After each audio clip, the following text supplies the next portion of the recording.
Well, good afternoon and good evening, ladies and gentlemen. You're all very welcome to Maynooth University. My name is John O'Brennan. I direct the Maynooth Centre for European and Eurasian Studies, and it's a pleasure to invite everybody to the Centre's panel discussion on the French presidential election. Just a few words about how we're going to proceed. We have allotted about 90 minutes for this discussion. I'll introduce our panel in a moment, but to say to everybody who is joining us, firstly, thank you for doing so. Secondly, if you would like to pose a particular question to one of our speakers or to the panel of speakers, you are more than welcome to add that question into the Q&A function, and I'll then direct those questions to our speakers a little bit later. So we plan to have a kind of freewheeling conversation about this election and its importance. And after about 40 minutes or so, we will go to the questions from our audience members. So to this evening's speakers. I'm really grateful to all four of our speakers for giving us their time and their expertise, especially given that we're meeting today during the Easter holiday period in many jurisdictions. Our first speaker today barely needs an introduction. Lara Marlowe has been the longtime correspondent for the Irish Times in Paris. I know that many of you will read her work on a very regular basis. She's also the best-selling author of a number of books, including a memoir last year, which was hugely well received everywhere. Our second speaker this afternoon, Dr. Emmanuel Schön-Quinlivan, holds the Jean Monnet Chair in Active European Citizenship at University College Cork and a Jean Monnet Teacher Training Grant, which she garnered last year. The focus of Emmanuel's work is on active citizenship. She's a graduate of the Sorbonne of Sciences Po and has taught in policymaking at University College Cork for many years. Our third speaker today, Professor Michael Cronin of Trinity College, Dublin, is one of Ireland's best known academics, formerly a lecturer at Dublin City University. He holds the chair in French at Trinity College. He's also a member of the Royal Irish Academy. His work engages with travel, translation, and with the Anthropocene. And again, Michael is the author of a huge number of academic texts. And finally, we're delighted to be joined from the University of Limerick this evening by Kevin Saudet. Kevin came to Ireland from Laurent in France at 20 years old. He garnered a first-class degree in politics and sociology from UL, and he is working there with Dr. Rory Costello on party system polarization in Europe and its impact on political identities over the last 2 decades or so. So we have a really wide-ranging collection of expertise. I'd like to begin now by asking Lara Marlowe if she could address our conclave. Lara, it's been an extraordinary campaign in some ways, an election campaign of two halves, as it always is in France. There was a sense, I think, moving into the first round contest that the President Macron and Marine Le Pen had narrowed significantly. It didn't quite turn out like that, and now it looks like President Macron is forging ahead of Marine Le Pen again. So I wonder what your impressions of the campaign thus far have been. Thank you, John. My sound is very poor. Can you hear me okay? Perfectly, yes. Okay. You're right. It's been a strange campaign. There was very little actual campaigning during the first round, mainly because of the war in Ukraine. That totally monopolized everyone's attention in France. And indeed, Macron, who was sort of the chief adversary of the other 9 candidates, did not campaign at all. Though I think he held one rally. He didn't debate, but then other presidents hadn't either. But his opponents accused him of actually avoiding debate or fleeing debate. That said, the issues which have emerged are that it's kind of evolved over the campaign, but Marine Le Pen made the cost of living her main issue. And that worked very well for her. It's been talked about a little less the last few days. Macron probably, perhaps inadvertently, made the retirement age a big issue by promising to, or threatening, I should say, to raise it from 62 to 65. Now he, under very heavy criticism for that, he said, well, maybe 64, and he's been fudging on that since. All kinds of other issues. I would mention the Muslim headscarf, which Marine Le Pen has backed down on. She was going to make France the only country in the world to ban it in all public places. And now she says it's still an objective, but it's not a priority, whatever that means. And very lately in the campaign, the environment has become an issue. And now Macron has made it an issue, mainly by talking about it at great length in Marseille on Sunday. And he did this because he desperately needs Jean-Luc Mélenchon's far left voters. Many of them are ecologists or environmentalists. And he wanted to appeal to those younger voters.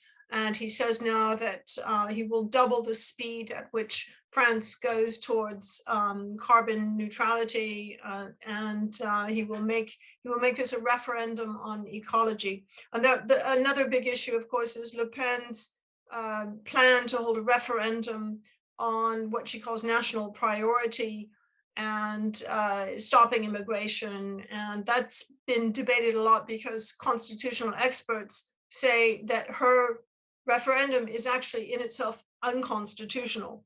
I'll leave the European issues to Emmanuel, but that sort of gives you a flavor of it. One of the things that has struck me most about the campaign, especially the second round campaign, is just the degree of hostility.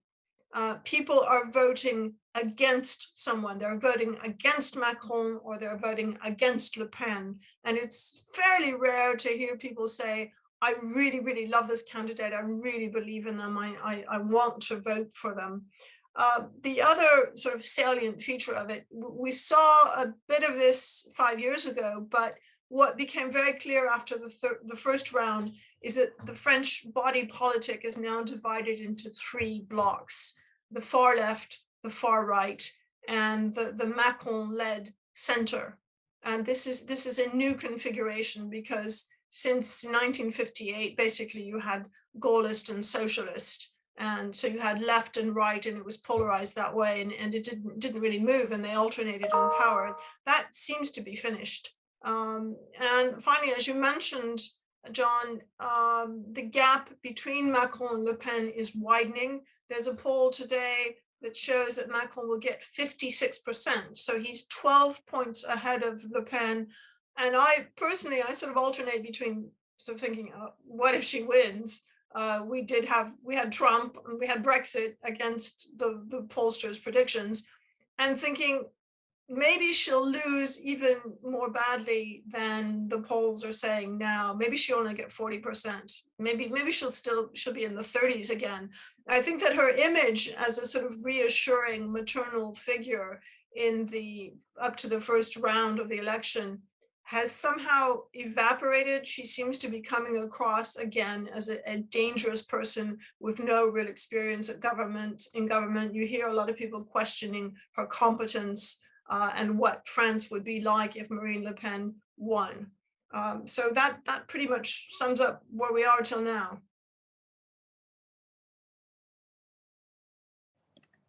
Thanks ever so much, Lara.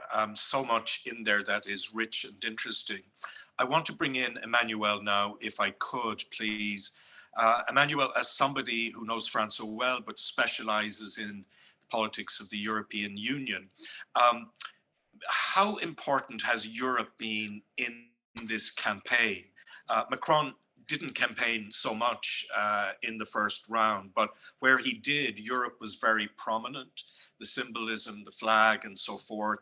And of course, at the beginning of his first term, Europe was front and center of his strategy. He wanted a sovereign Europe and so forth. So just how would you make an assessment of the impact that President Macron has had on the European Union and the part that Europe is playing or not playing in this campaign?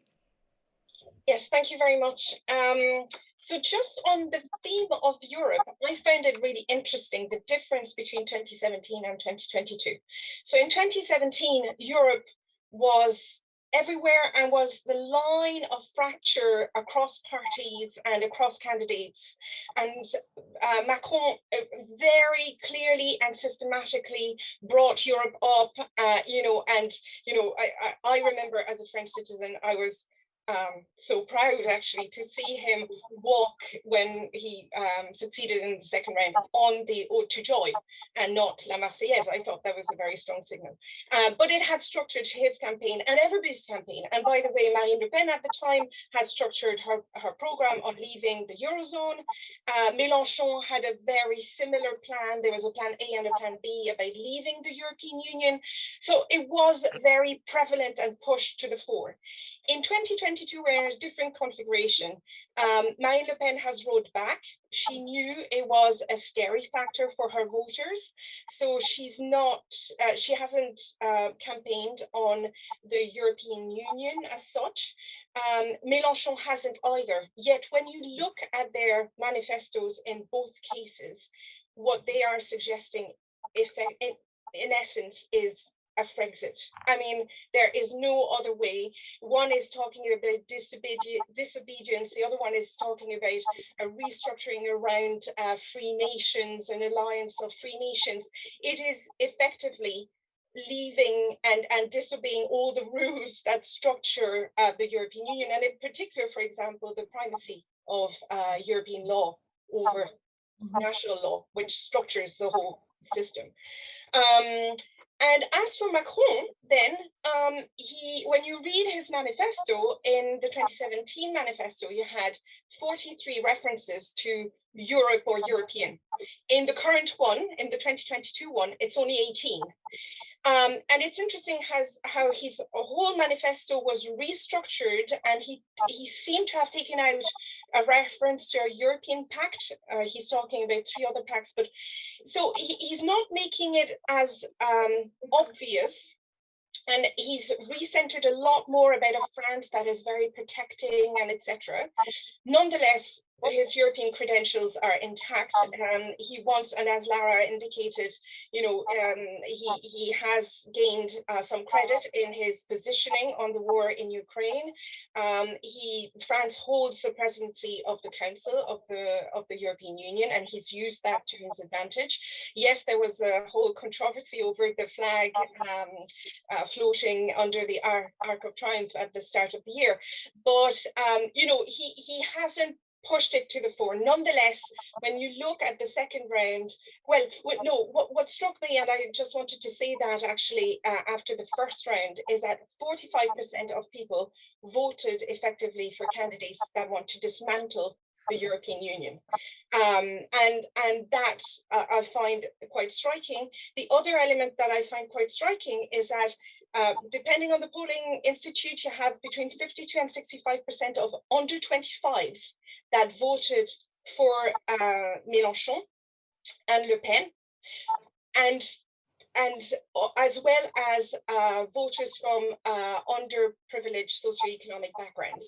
And it's really reminded me of the sociology of the Brexit voters. I just was really struck by this kind of,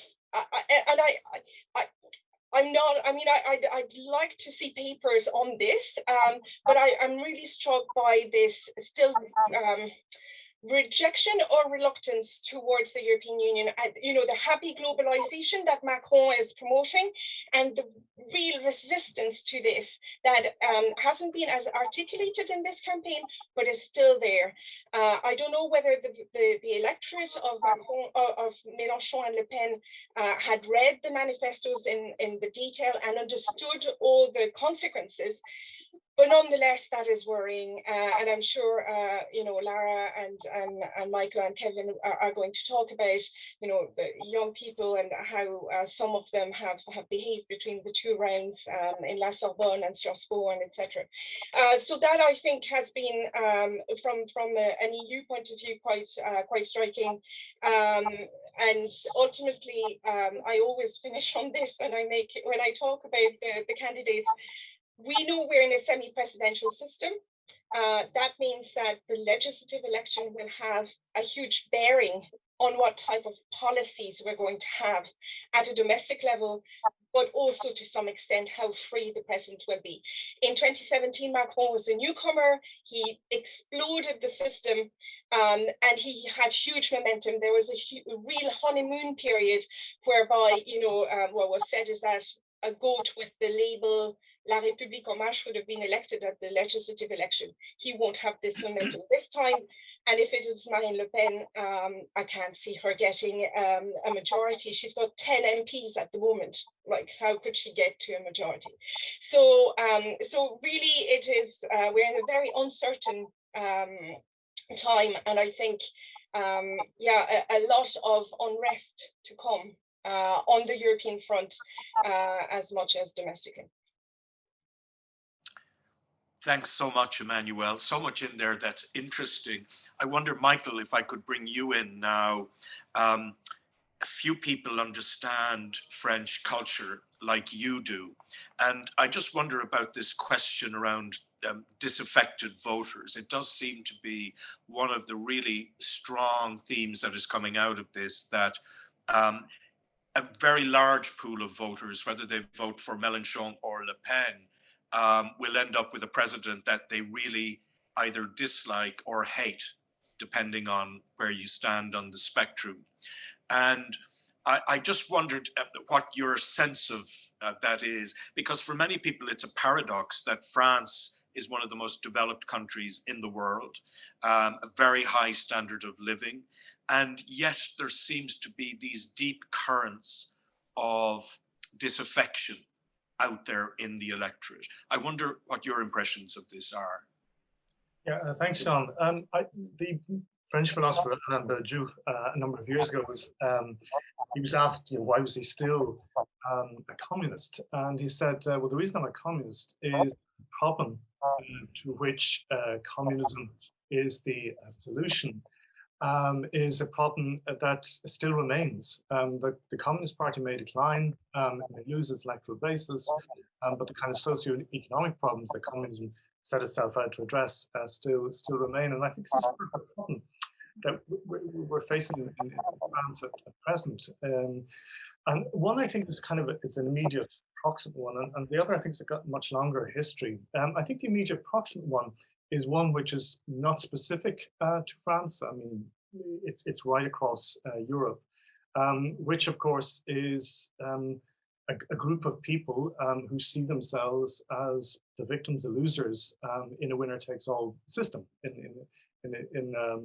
a system that's based on advanced globalization, liberalization of markets, and so on, is that they feel that they simply aren't reaping the benefits of the system. It was particularly articulated, I think, by the Gilets jaunes movement, which was a movement that wasn't Paris-based. It was largely situated in the provinces, but was something that revealed an extraordinary degree of disaffection in the society.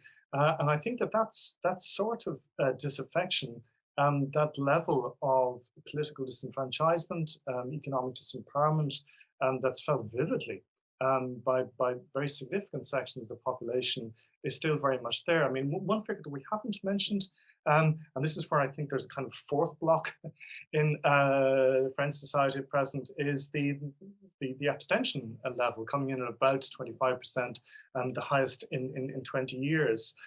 In other words, a group of people just couldn't be bothered. I couldn't see the point. I feel just completely excluded from the system. And of course, this is obviously a sense of disenchantment that the Mélenchon and Le Pen in very different ways are feeding off. I think there's an older tradition as well that I think must be borne in mind, is that sometimes I think Le Pen and the Rassemblement National, and then before that Front National, are presented as kind of sui generis, that they just kind of appeared in a sudden upsurge. But there's a long tradition in France that goes back to the counter-revolutionary movements in the 1790s that feeds into the Restoration period, that goes to the Dreyfusard movement that's in Action Française in the interwar period, like Roi du Feu and so on, which is a tradition of often armed dissent that expresses profound hostility to state institutions of various kinds. And I think one of the kind of the particular skills that de Gaulle had was that he was able to kind of corral those troops, those energies in particular ways for his project. It was that kind of Gaullist project began to unravel from the mid-70s onwards. And then I think you find these kind of resurgent energies that are there. And I think as well, when we're talking about Europe, I think we must remember at present there are two kinds of Europe. There's the kind of the Europe, which is the, I suppose, a sense of forms of what we might call technocratic governance. But there's another Europe, which is the Europe of Kaczynski's. It's the Europe of Orban.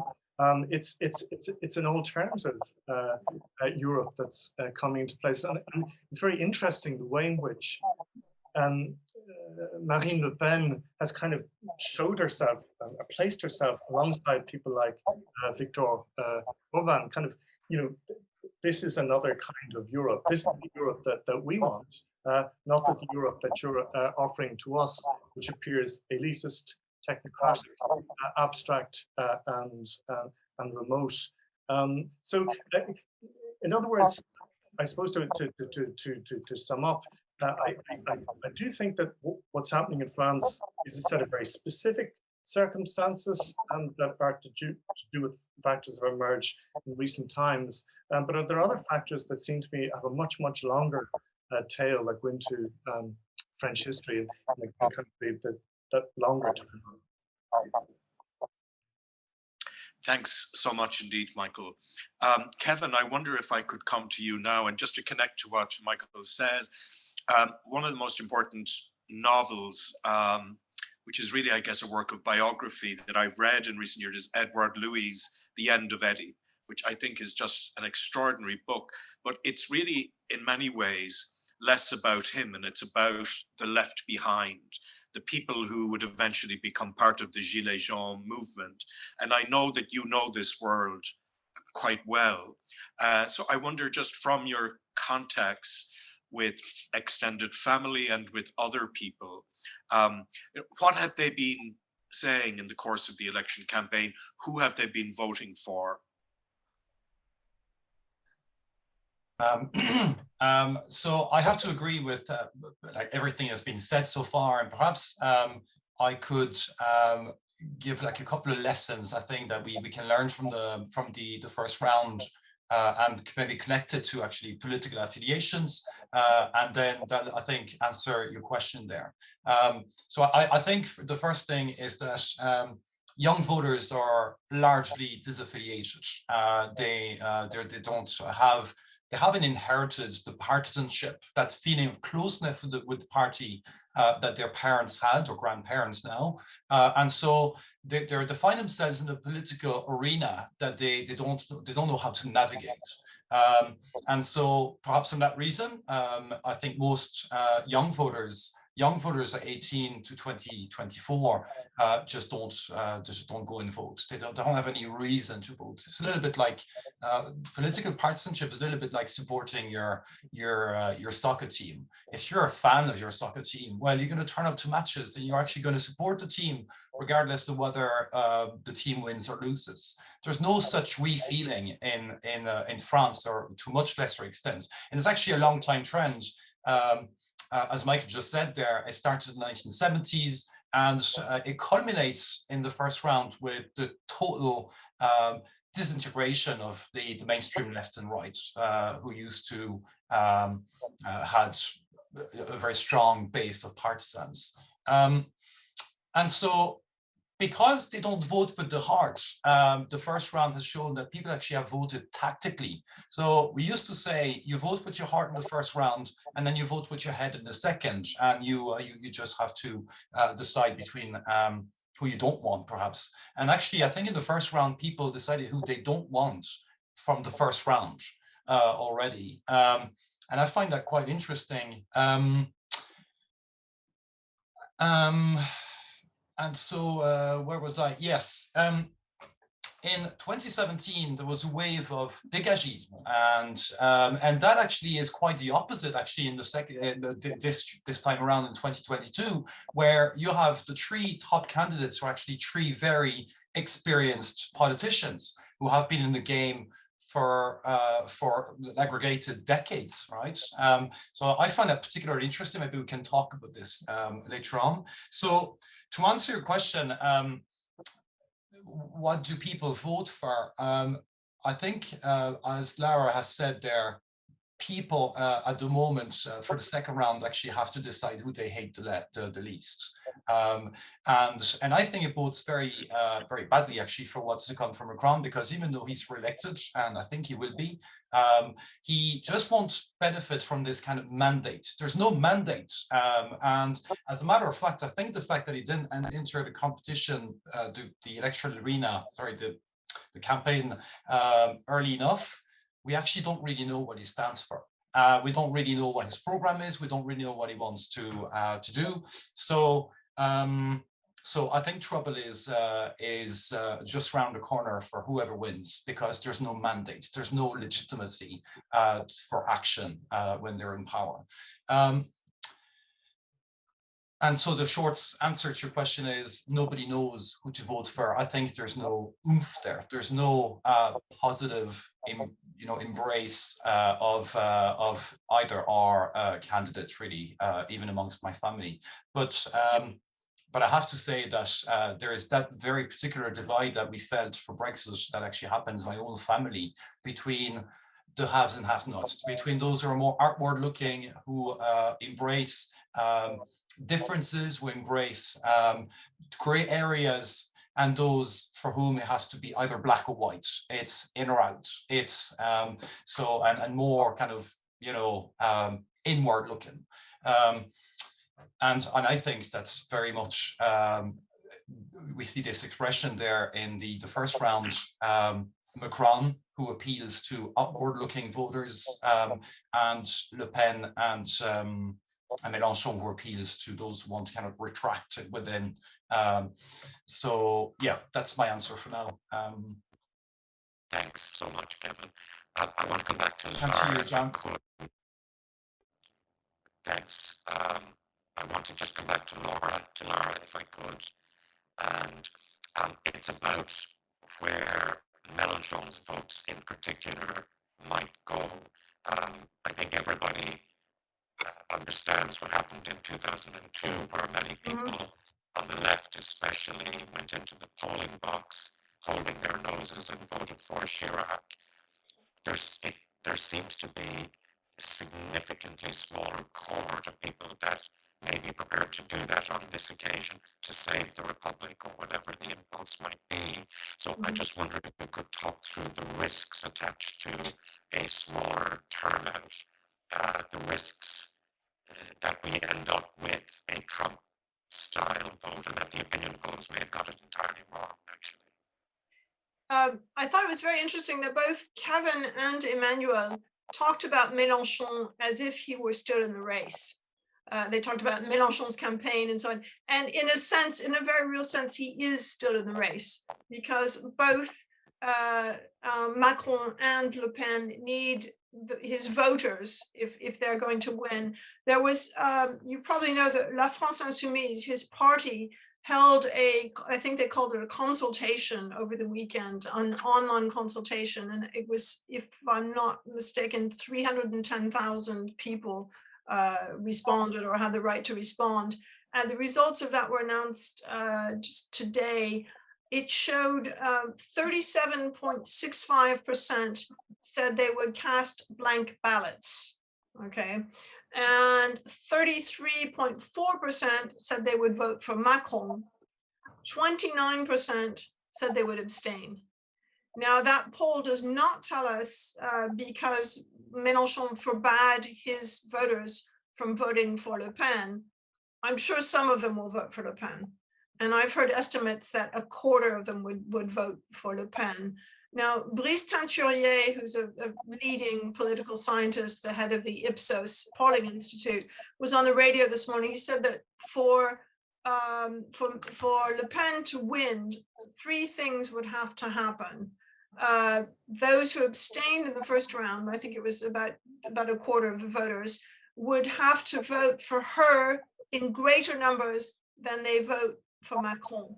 Now, abstention rates are higher among Le Pen's voters, so that's conceivable. Teinturier also said that those who voted for Mélenchon, that's 22% of the electorate, would have to vote in equal numbers for both candidates. I think that's a little bit more unlikely. I really can't see huge numbers. I think some of them will vote for Le Pen. A quarter would be a lot of, I mean, more than I would expect, but not a third that are probably going to vote for Macron. So she would probably fall down there.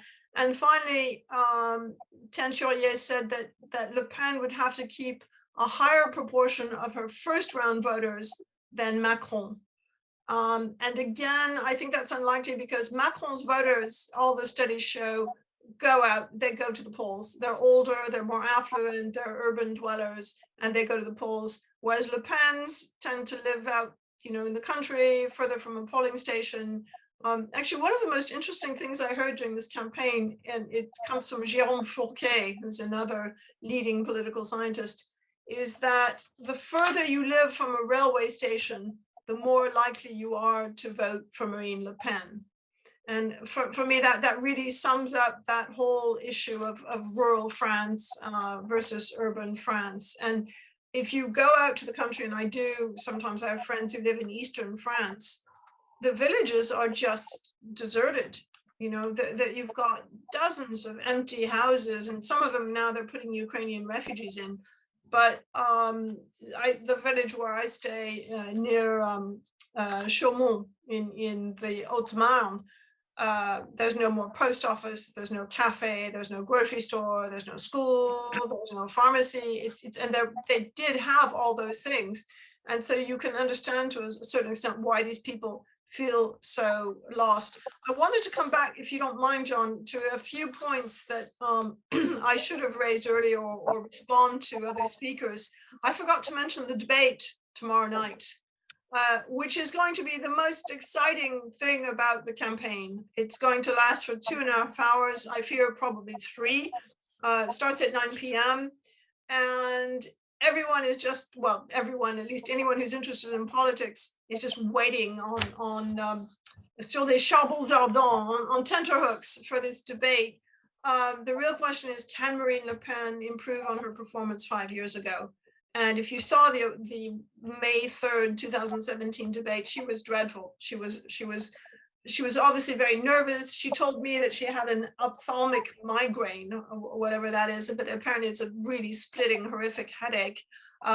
She was looking in she had all her dossiers in front of her, and she was sort of looking through notes, desperately. And actually, one of the conditions for the debate tomorrow night is that she says the camera cannot cut away to her or to either of the candidates unless it's a facial expression responding to what the other person is saying, like you nodding right now as I'm speaking. That's all right. But somebody looking at their notes or yawning or whatever, that will not be allowed tomorrow night. That was one of her absolute conditions. And Le Pen has taken a break from campaigning today, all day today, and all day tomorrow to prepare for the debate. She's rehearsing with a sort of Macron substitute, an énarque about the same age as Macron. We don't know his identity. And I will be fascinated to see how the two of them perform. Macron was very good last time. He's a good debater.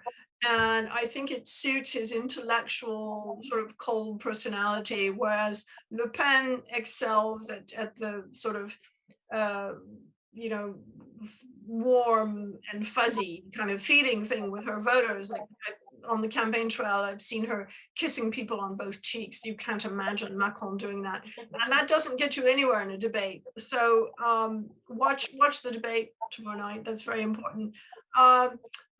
Emmanuel raised a point. She said that Le Pen would probably not get a majority in the National Assembly, even if by some miracle, you know, she wins the election on Sunday.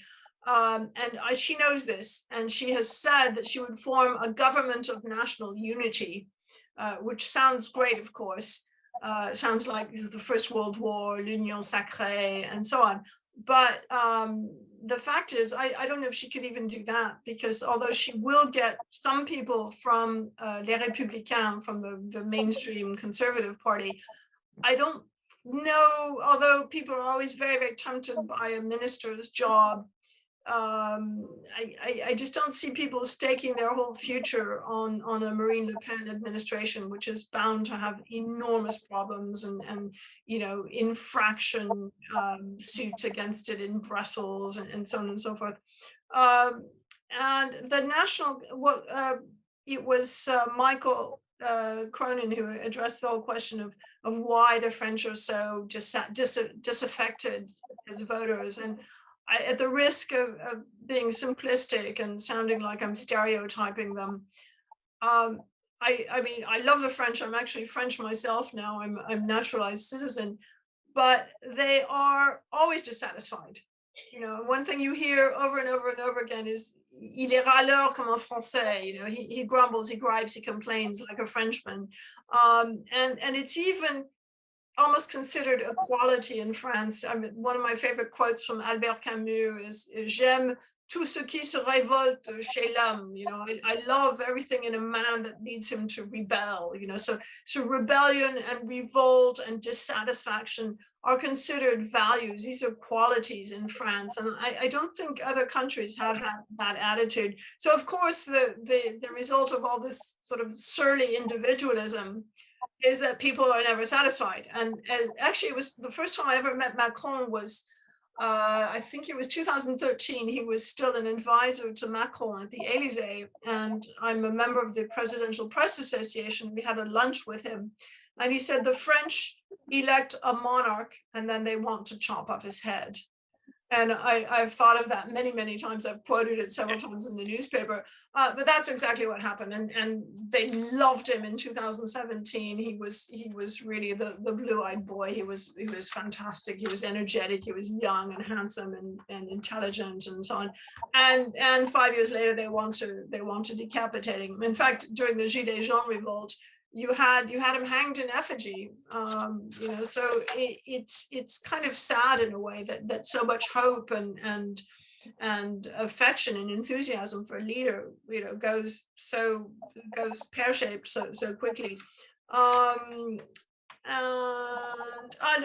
the Edouard Louis question, Marine Le Pen has a word for those people. She calls them La France oubliée, forgotten France. And it's these rural villages we're talking about that are very far from a railway station and that have very little public services and so on. And also on the disaffection question, I mean, I live in central Paris. I'm very fortunate. But there are a lot of government ministries around in my neighborhood. And when one sees that most of these ministers live in palaces that belonged to the aristocracy until 1789. And those cabinet ministers go around in chauffeur-driven cars, and they're seen to have this train de vie, you know, this lifestyle that infuriates people, and it especially infuriates people who are living on less than €2,000 a month. And I think that is kind of a permanent incitement to revolution. And then finally, the whole question of Macron, why, I can't remember, I think it was Kevin or Michael said that he has no mandate. he's kind of made up his own mandate, and much of it has been very good. I mean, he's reduced unemployment, he's done spectacular progress in Europe, the recovery fund for COVID, the sending weapons to Ukraine. I mean, I don't think any of this would have happened without Macron. But very often when you listen to him, and we'll see how he performs tomorrow night, he's very wonkish. He loves detail, and he will go into a measure like, say,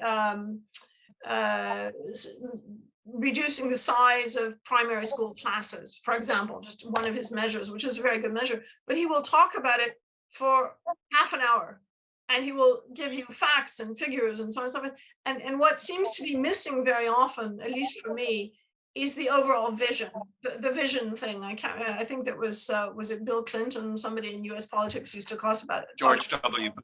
It was a George W. Bush, okay.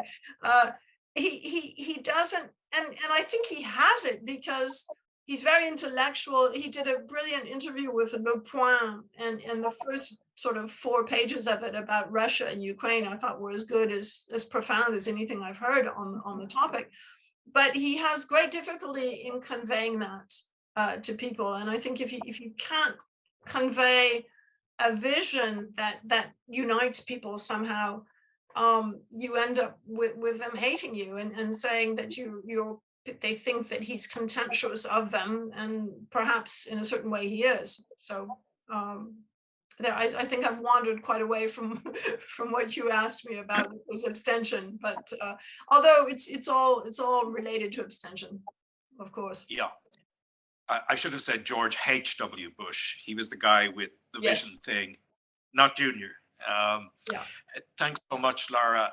Emmanuelle, if I could just bring you back in to just say something about Ukraine and about how, if at all, the Ukraine war has delivered some advantages to President Macron in the course of this campaign, because he gets to look presidential.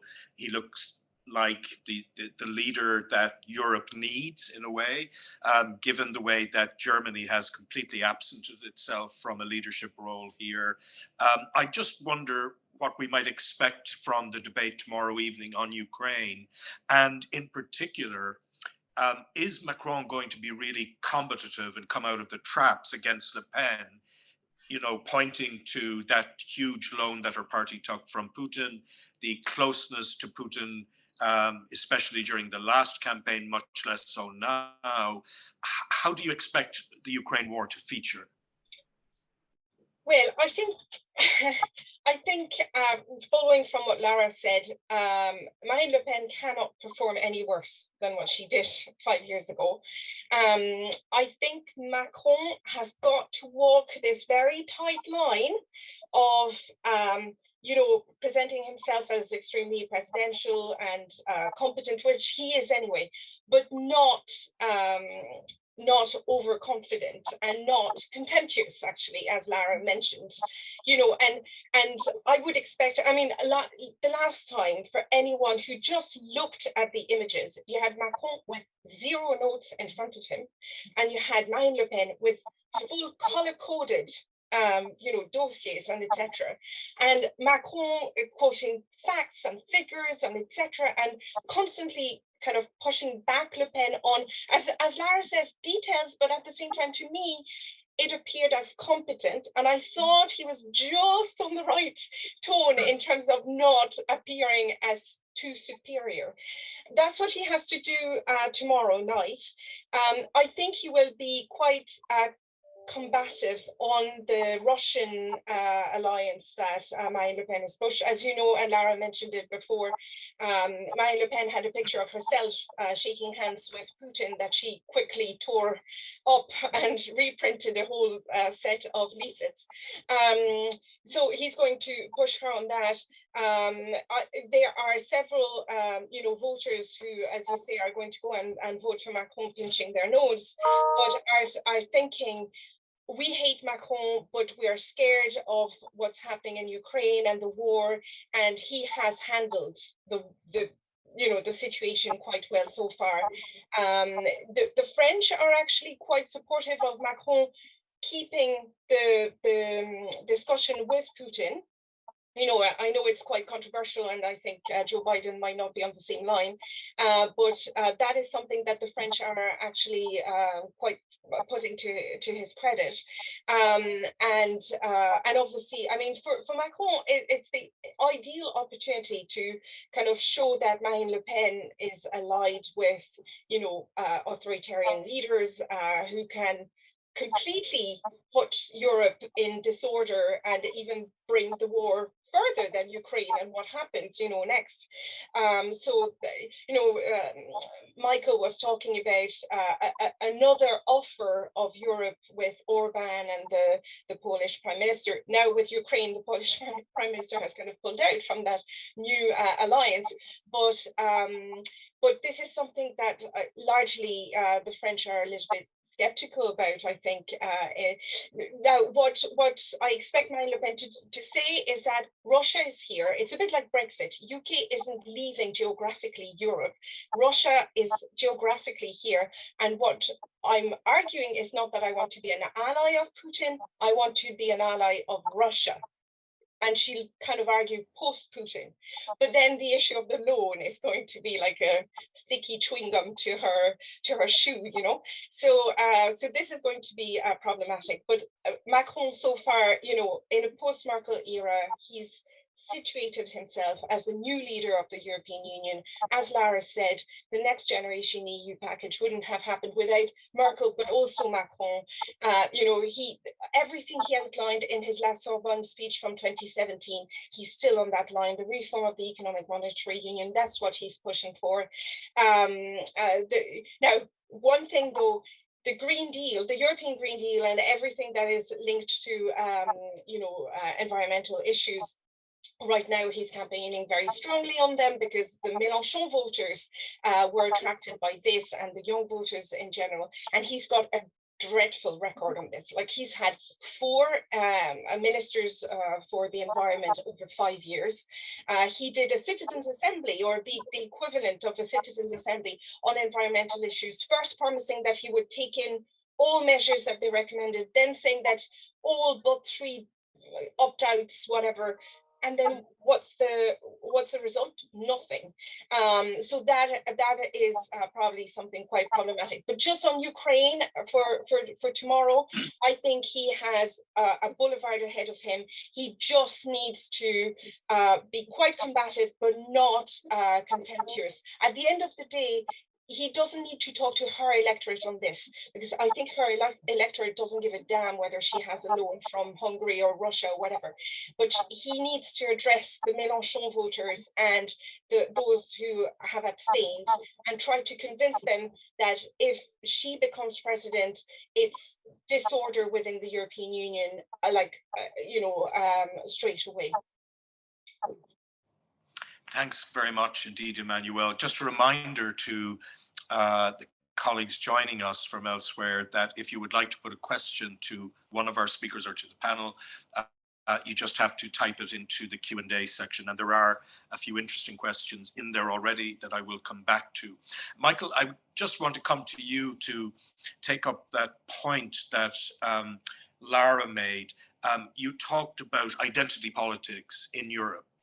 And Viktor Orban's latest election win on the 3rd of April seems to confirm just the strength of that model of identity politics. And the link with France surely is that so many of the voters of Fidesz in Hungary are based in the countryside, just as so many people who may vote for Le Pen are the left behind. But I mean, couldn't it be argued that the Ukraine war has actually brought a new clarity to politics on the continent, and that the real dividing line is between Democrats and autocrats, and that people like Orban may seem to be winning, but actually the rest of Europe is sort of catching up by imposing conditionality, for example, on the money that they receive from the EU budget. And if Le Pen is to be defeated here for the second time in this context, doesn't it really strike a blow against that model of identity populism? Yeah, it's very interesting. There's a point that one of the last points that Emmanuel was making there was very, very interesting in terms of how, if you like, Macron is going to deal with Le Pen tomorrow evening, because it seems to me that the great danger of all, and this is a danger we've seen, it happened in the US, it happened in Britain, it happened in France, perhaps to a lesser extent in Germany, but it's a kind of a sense of rage against a particular kind of meritocratic triumphalism. This real anger that was directed against what we're seeing as kind of college-educated, narcissistic, domineering technocrats, who are kind of who are out to kind of destroy society, remove large sections of the wealth, which they would then pass on to their children through elite schools and elite schooling and so on. So there's that kind of and that's that's very much out there as part of a kind of but so to appear in a particular way, as the kind of the technocrat who's in complete control of the facts and figures, disastrously backfire, because it could feed that sense of kind of it's the entitlement of a particular kind of education, and particularly the kind of the intensely stratified nature of the French educational system, which really copper fastens this sense of meritocratic privilege. So I think that is a real danger. On the other hand, and I think this is really important, and this actually plays to one of those things that that Lara identified as the kind of spiraleur,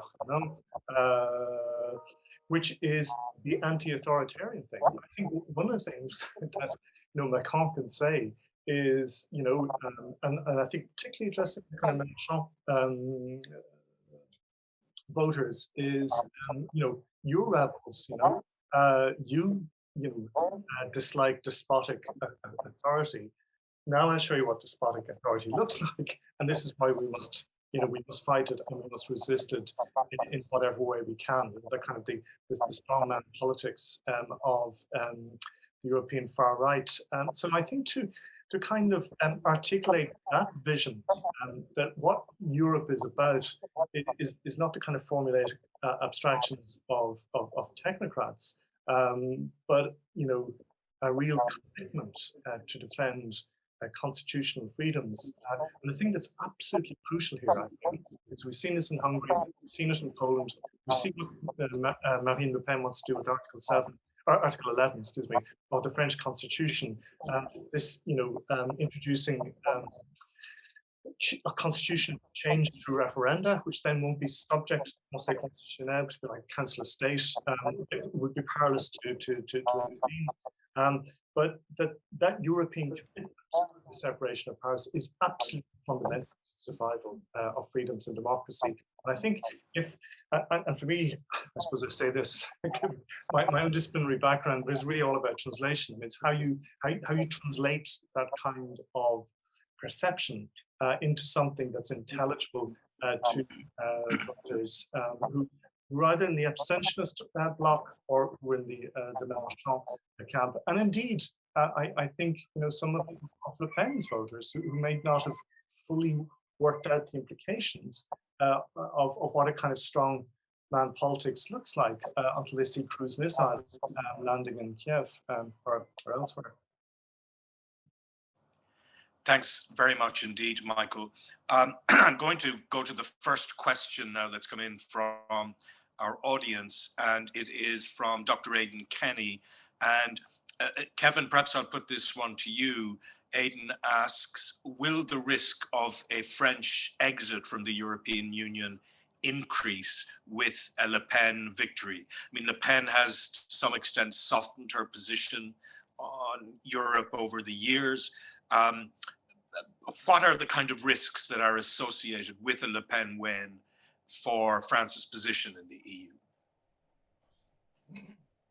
So I think I'm going to actually bounce on the title of this seminar. What are the stakes for France and the European Union there? And actually, I think what Macron's going to have to do tomorrow primarily is actually to show French people what are the stakes actually, because I think because of the absence of a real campaign ahead of the first round, I think French people aren't too clear about what is at stakes.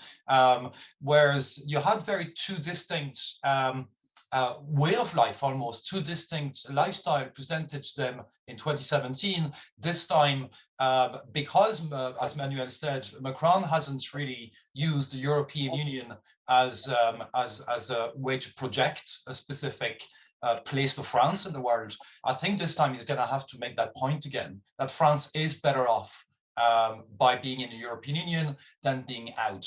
And that will actually motivate, I think, a certain fringe of the electorate on the left, especially, to take action and actually vote against Le Pen. So to what extent, so the question was, to what extent, can you repeat the question again, actually, please?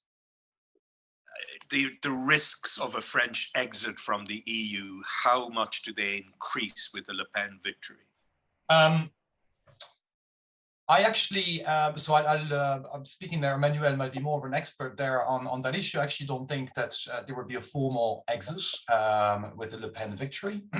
I think it's going to be more in kind of insidious. I think France will stop participating to a certain number of policy areas that might, like Eastern European countries, might actually break EU law. But this is going to take time. I think that 5 years, we said that the other day in Cork with Emmanuel, 5 years is very, very, very short time in EU affairs.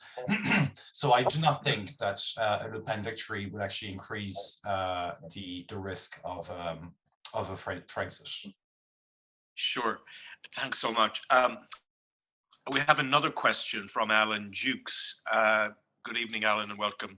And perhaps, Laura, I could put this to you, and it's about the parliamentary elections and how crucial they might be after the presidential contest.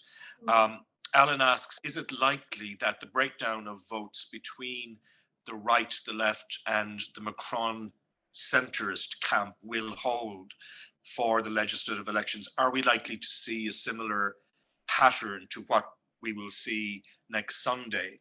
And what difficulties might that pose for Macron, assuming that, you know, his party comes back with less seats?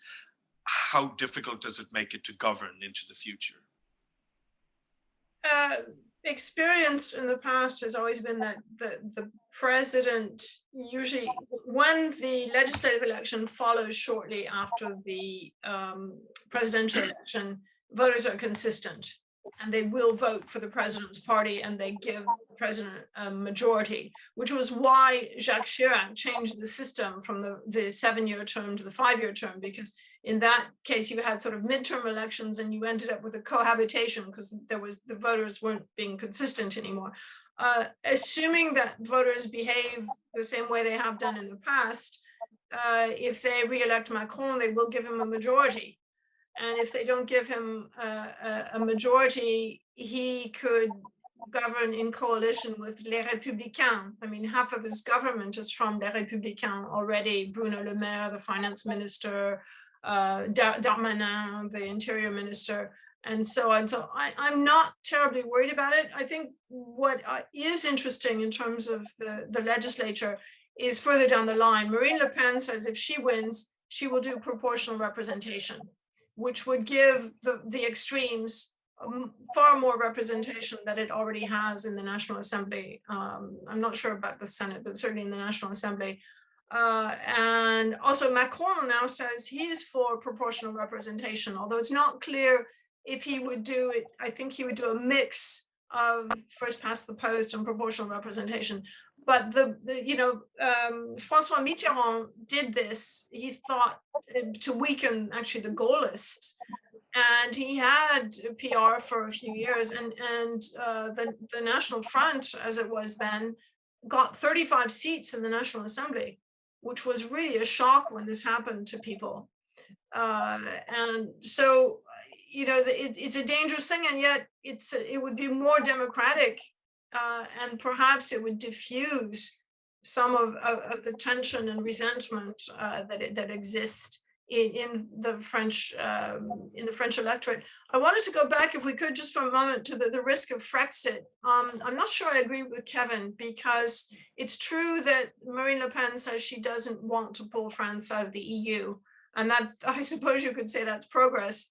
But so many of the measures that she advocates would basically equate to that. She wants to make French law prevalent over EU law. You can't be in the club and say, we don't respect your laws, we do our own laws first. She wants to discriminate against the citizens of other EU countries, of other member states. That is also a violation of EU law. And the Germans are actually very legalistic. And I think there would very quickly come a point where they would say, hey, wait a minute, you know, not only would there be infraction procedures against France in Brussels the way there are against Hungary and Poland, but the others just wouldn't stand for it. And I think we would really be on a collision course between the EU and these sort of renegade countries, France, Hungary, and Poland, and who don't respect rule of law, who don't respect independence of justice systems or free press or so on and so forth. And I think that not only could France be forced out of the EU, I think the EU itself could disintegrate. I think the EU would start to fall apart very quickly.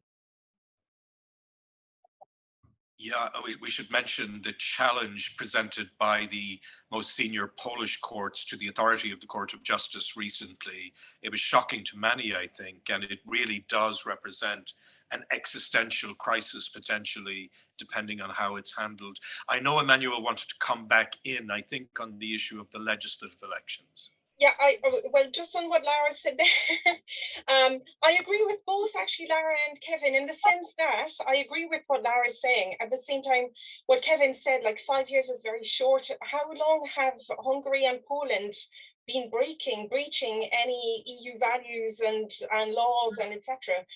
5 years will go fast. Yes, it will be fractious and etc., but the EU isn't going to collapse over 5 years. So I don't know. And Le Pen is opportunistic. What she wants, like every president who gets to power, is hold on to power.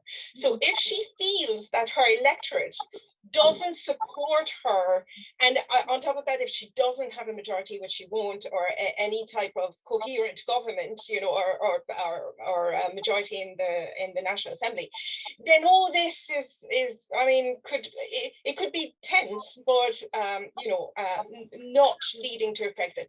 Well, I just wanted to say what's really interesting, and it's what Dr. Elodie Fabre from Queen's argued before, is that we're seeing, and this legislative election is going to be particularly interesting, because we have seen in the presidential election the definite collapse of the two political pillars of the Fifth Republic, right? The Socialist Party and Les Républicains together got 8%, which is catastrophic, unheard of, and I don't think recoverable, quite honestly. I just think those parties are gone. But 6%, I think, Emmanuel.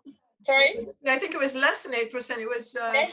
Was it? I think Hidalgo got about 2%, and Valérie Pécresse got over 5%. So it was less than 7%. Yeah. You're right, exactly. And but in the legislative election, it will be very interesting to see whether those parties that have very deep roots, unlike La République En Marche, unlike La France Insoumise, and unlike le Rassemblement National, which have very shallow roots, like they hold, because the Socialists and the Les Républicains hold because of the legislative elections. They did extremely well in les régionales, you know, the regional elections.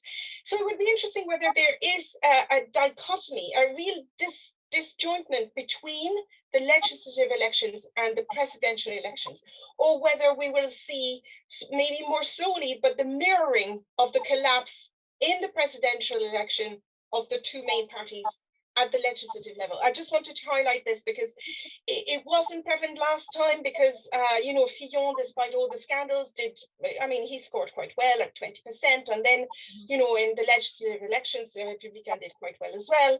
And then we have the Les Régionales. But here we have such a collapse of the two main parties. Interesting to see how they perform in the legislative elections. Good point. John, I wonder if I could just come in there and Please do.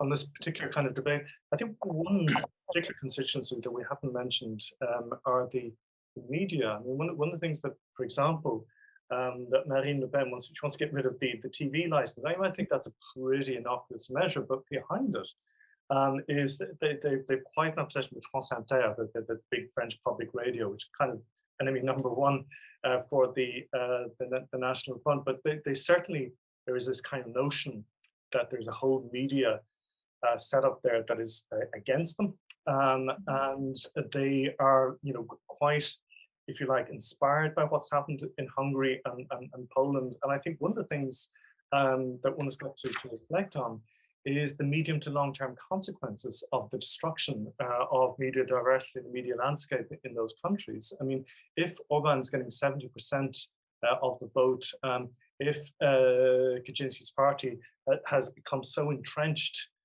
in Polish politics with these kind of recurrent majorities, I mean, partly to do with the destruction of media plurality, and this is very much, it's somewhat sort of under the radar for the Rassemblement National, but it's very much there, and that is the kind of thing you can do a lot of damage to media infrastructure in 5 years, and what's even more concerning is that it's the long-term effects of that. Once you begin to dismantle plurality, then you sow the seeds, you know, of the kind of an enduring form of authoritarian governance. Good. I want to say two things following on what Michael just said. One is that Marine Le Pen actually banned a television team from a program called Le Quotidien from her press conference. And Macron said, this is what happens in Hungary. This is what you're in for if you vote for Marine Le Pen. She'll start banning journalists she doesn't like. This is not democratic. And the other thing is that Marine Le Pen likes Vincent Bolloré. Well, Vincent Bolloré, who's this French billionaire, owns CNews. I believe he owns le journal, he owns Europe 1, Le Journal du Dimanche. He's becoming this sort of media mogul. He's taking over everything. And, you know, there should be some kind of monopoly procedures or something against it. But he supported, Éric Zemmour was basically a creation of Vincent Bolloré. And if Le Pen wins and she does privatize the public media in France, that's what we're going to have is Bolloré's media, which is fundamentalist Catholic, very right-wing, racist. I mean, it's not really the kind, and I know many journalists who've resigned or been sacked from media that Bolloré has taken over, and it bodes very, very ill for the future of media in France if she wins. Yeah, and we should say Reporters Without Borders measures press freedom every year. And to go back to what Michael said, I think Hungary last year ranked about 89th in the world. It's gone way down as a result of the capture of both public and private broadcasters. And unbelievably, Bulgaria, which has kind of gone under the radar in respect of rule of law, 111th in the world. So there are really deep and enduring and escalating problems, you could argue, in some of these jurisdictions. And it would be tragic to see France go down that sort of path. Michael, I have another question from Kayla Maxwell, and it is any of the support for Le Pen and the anti-establishment sort of reflex grounded in the government's continued refusal to recognize the various regional and cultural identities, such as Breton and Occitans? I know you know more about this than any of us, so perhaps you could just respond to that. Also mute myself. I mean, there is a long and enduring skepticism and hostility from the centre to regional identity and regional languages that goes way back to 1793 in the Abbé Grégoire, and the need that, you know, partly dictated by the military necessity, the idea that you couldn't have an effective army that didn't speak the same language. I mean, something that the Tudors had intuited in England a century earlier. So, you know, so that this kind of notion of a kind of indifference to and hostility towards the regions endured. But then what happened in the 1980s in France, and this is the kind of under Mitterrand's kind of move towards a degree of decentralization, a degree of regionalization. That's when you begin to see, if you like, support for immersion schools in Breton, Occitan, and so on. Now these are very partial moves. They're very cautious moves.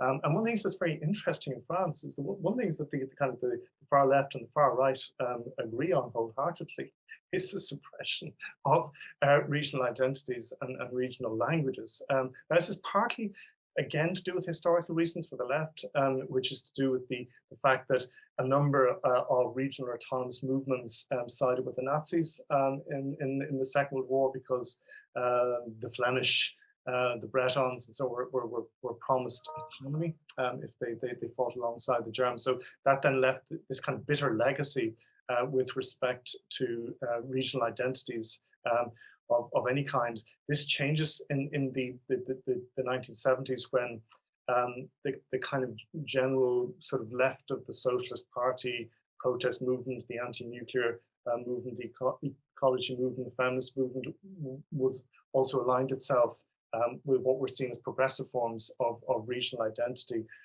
So I think to some extent what's happened in France is that in terms of the political organization of the country, there's been a degree of decentralization that certainly didn't exist 3 or 4 decades previously. There's been a lot of progress made in that direction. Of course, more could be made. It still remains quite a centralist state. But I think in terms of regional identities and autonomies, it's extremely partial. And the one exception is the case of Corsica.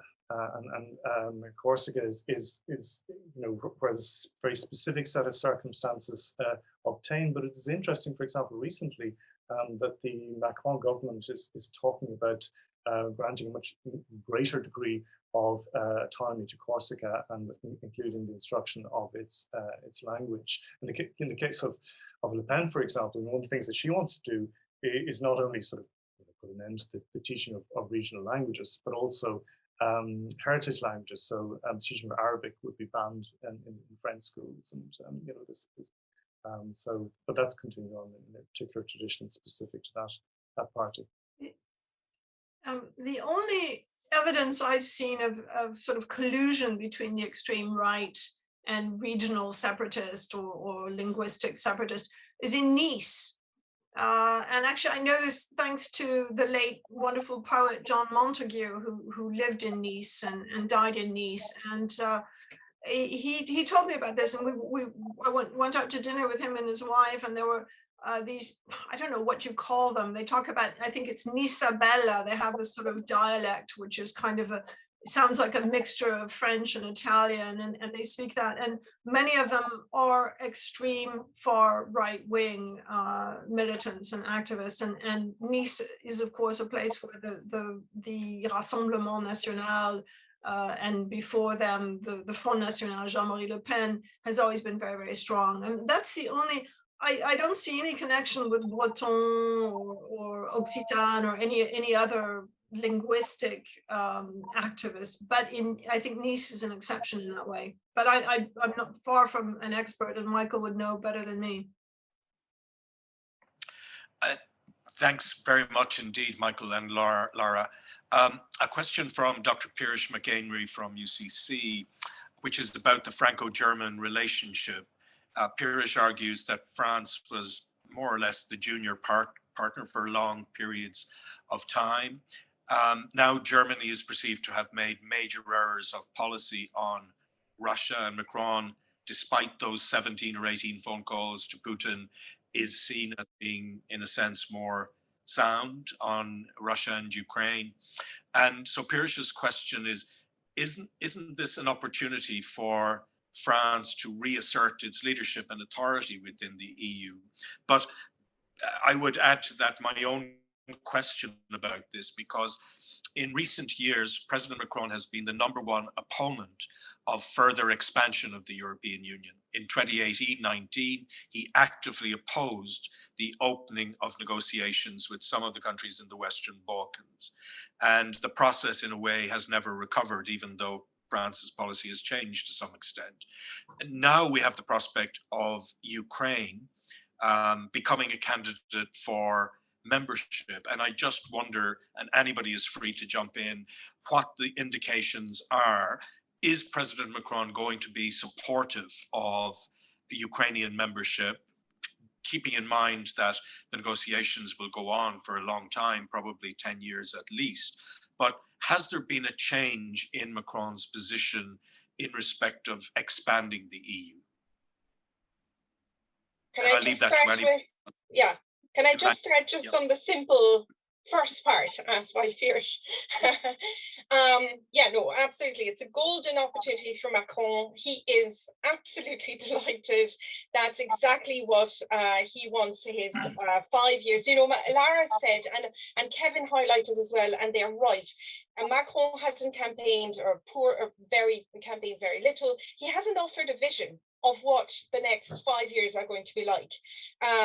So it feels really like a renewal, which French people don't like. Like they like to have this vision. So I think a lot of, you know, there's been a poll done, and the number of people who are waiting on the debate tomorrow, even to hear more on what Macron is going to offer, or what kind of vision he's going to offer, is quite staggering.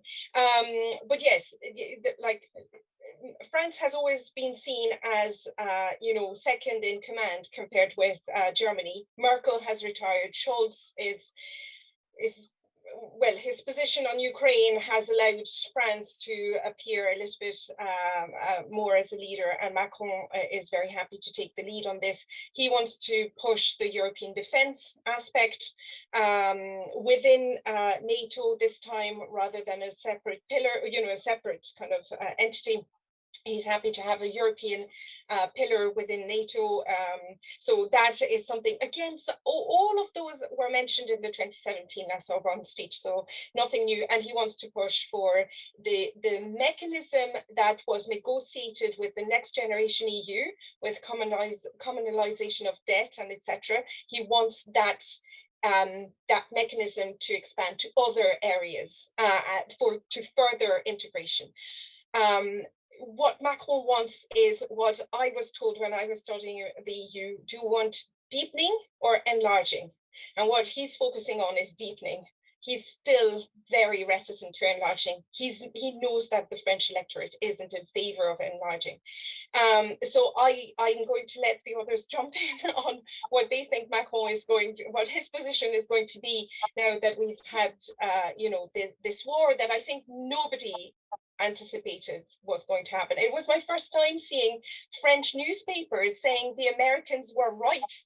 My goodness, you know, this was never, like, France would never admit that ever. You know, Joe Biden had said Putin will invade. The Europeans were saying it's not rational. He's got nothing to gain, and Putin invaded. So I think Macron might reconsider on Moldova, Georgia, Ukraine. Hugely reticent on Serbia, for example, or, you know, other countries. So I don't know. I'm going to let everyone else jump in. I just wanted to say that certainly he wants to push himself as a leader, and his two focuses would be Next Generation EU mechanism expanded, and the European defense, you know, given a good push. And Ukraine, the war in Ukraine has allowed him to bring partners that weren't so keen on board. Yeah, yeah. Well, we're just 8 minutes short of the 90-minute mark, and unfortunately, we are coming to a close of this session. What I would like to do just in the last 2 minutes or so is to come to each of our panelists in turn to ask you to make a prediction about how the result will go on Sunday. I'm a betting man, and my sense is that the polls are overstating the gap between the two candidates, and that Le Pen could still win, that she still has a substantial chance. I'm fascinated as to what each of our speakers will say. So perhaps to you first, Lara. Yeah, I was hoping to talk about Germany, Ukraine there for a minute, but I won't. Oh, please do. Please do. Well, no, it seemed to me we were dealing with two different questions at the same time. Piers McHenry's question about Franco-German relations and the prospect of Ukraine joining. As far as Franco-German relations go, Marine Le Pen has said, she's criticized Macron over and over for being too close to the Germans. And she says she will cease all military cooperation with Germany, which is very severe. And I think that there was a tweet by Armin Laschet, the head of the CDU, a few days ago, and he said, the Chancellor and the Foreign Minister agree with me. You know, this is more important than the German election. This is the most important thing in Europe. Macron has to win. And Macron he built a very strong relationship with Angela Merkel. He has kind of stepped into her shoes as the leader of Europe. But I think that Franco-German engine or motor or whatever cliche you want to use to call it is absolutely crucial to the EU. And that is another thing that will just be destroyed. Le Pen has said she wants to stop it. So that's really, and on Ukrainian membership of the EU, Macron hasn't said anything about it as far as I know. But if I remember correctly, and I haven't followed this that closely, didn't Ursula von der Leyen and Charles Michel, who are very close allies of Macron, say they wanted to fast track Ukrainian membership? And I can't believe that they would have said that without Macron's agreement. That's just a total speculation by me. Macron has been quite supportive of Ukraine. That said, he's at odds with Zelensky right now over the genocide word, just the use of the word genocide. And Zelensky is demanding that Macron comes to Kyiv to see genocide for himself. And Macron says, I will only go if it's useful, and so on. But that's a whole, that might come up tomorrow night in the debate. Who do I think will win? I think Macron, but I wouldn't bet my house on it. As I said early on, I wouldn't be surprised. Nothing would surprise me. I wouldn't be surprised if Le Pen performed much worse than expected, and I wouldn't even really be that surprised if she won. And I'm preparing myself for that sort of kick in the gut feeling that I had when on 9/11, when Trump was elected, when I woke up on February 24th and heard that Russia had invaded Ukraine. And I think a Le Pen election would be on that scale. Yes, thanks very much indeed, Lara. And Emmanuel. So I don't think, well, I don't know. I'll just tell you my feeling. Okay, I just think it's going to be Macron, and it's going to be quite wide in the sense of 55-45, 56-44. It is, but let's remind ourselves that we're talking about the extreme right and a centrist candidate. These would be the gaps between a socialist and a conservative. You know, we have, you know, narrowed the gap since 2017. Now, I might be completely wrong, and as Lara said, we might wake up with a dreadful surprise. Well, or a surprise on the 24th. But no, I would bet for 55-45 in favor of Macron. Thank you very much, Emmanuel. And Michael. Well, John, one of my earliest memories was trying as a child to win the Grand National with a Ouija board with a group of school kids and perhaps national school, and we failed spectacularly. So I'm afraid my betting career has been a rather checkered one. And I have to say, I've been very chastened by what happened with Brexit and with the Trump victory. And so what I felt were certainties now are shadowed by the memory of what's happened elsewhere. But I do think Macron is going to win. I think, however, the margin is going to be a narrow one. I think it's going to be more like a 3 to 4%. I mean, that would be my feeling about it. I do think the TV debate tomorrow night will be important. I think it will be important in a way that it perhaps hasn't been in other elections.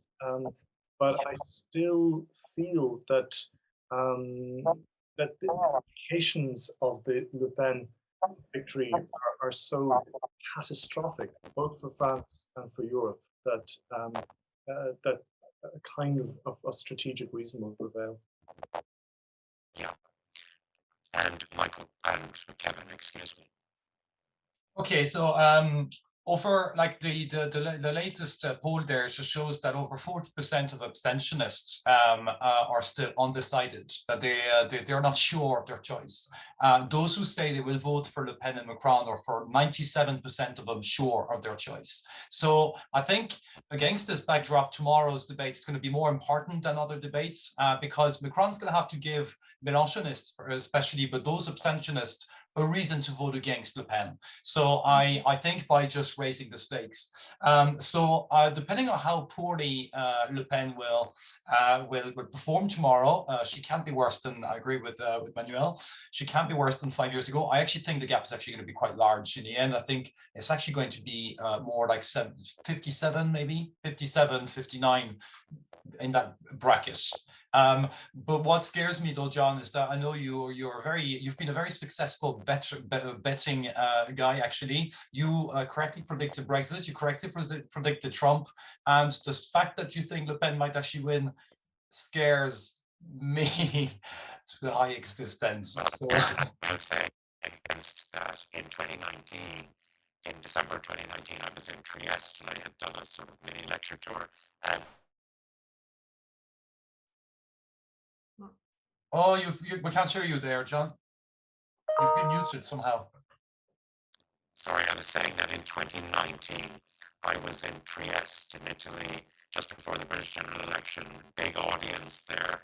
I was speaking about Brexit and I predicted very confidently that it would be a hung parliament and that Jeremy Corbyn would be prime minister. So please do not pay so much attention to anything that I say about elections.